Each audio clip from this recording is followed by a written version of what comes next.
The end of parking. Nationalism. Backpack on a bee. Miniature artificial hearts. Change.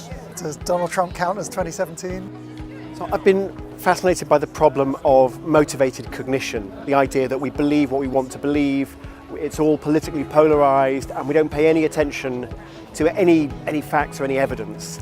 And I've also become interested in a possible antidote discovered by a researcher called Dan Kahan at Yale.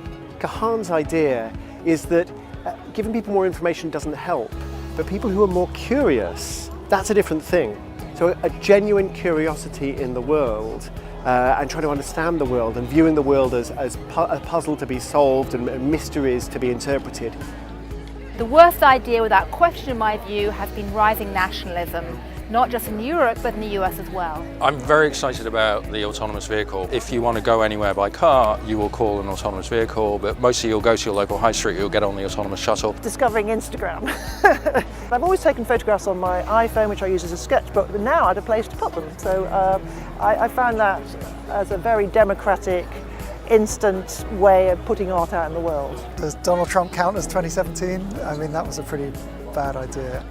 There is a counter movement. I think a lot of mainstream politicians are much more comfortable with a kind of traditional left-right agenda, much more inclusive, outward-looking. The news that they've invented a backpack small enough with a tiny camera on to put on the back of bees seemed to me to be completely joyful. It's so tiny, it weighs less than half a raindrop, and so at any time we'll be able to follow the journey of bees.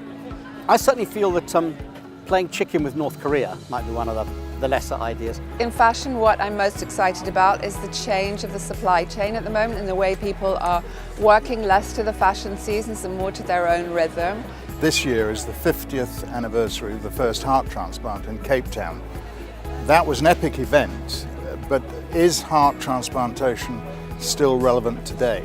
So what we've been trying to do in the UK for many years now is to build a miniature British artificial heart.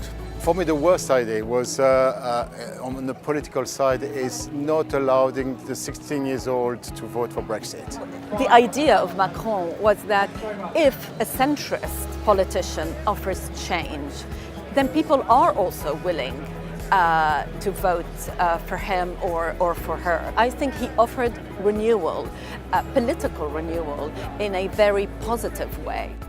The best event this year was the moment where a special prosecutor was appointed to look into the Russia connection with Trump.